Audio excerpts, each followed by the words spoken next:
ඔබට ව්‍යාපාරයක් ආරම්භ කිරීමට සිතාගෙන සිටීද? මේ වීඩියෝව ඔබ වෙනුවෙන්මයි. ශ්‍රී ලංකාවේ ව්‍යාපාරයක් ආරම්භ කිරීම සෑහෙන විශාල තීරණයක්. නමුත් සරද පියවර කිහිපයක් පිළිපැදමින් ඔබට ව්‍යාපාරය කඩිනමින් ගොඩනගා ගත හැක. මුලින්ම ඔබේ ව්‍යාපාර අදහස තීරණය කරන්න.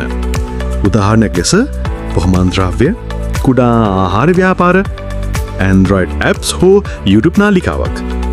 ඊළඟට ඔබේ ඉලක්ක ගඩුඳුනුකරුවන් කවුදයි හඳුනගන්න.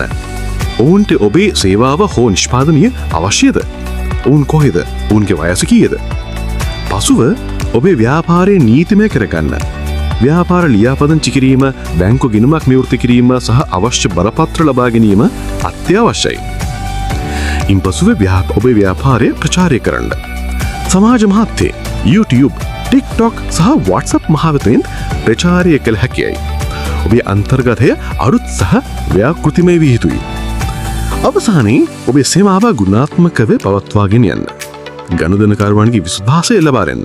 උන්ගේ අදහස් අසන්න. ඔබගේ ව්‍යාපාරය ප්‍රපේන් විශාල කරගන්න.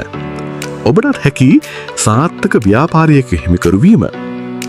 ඉදිරියට පියවර ගන්න. අදම ආරම්භ කරන්න.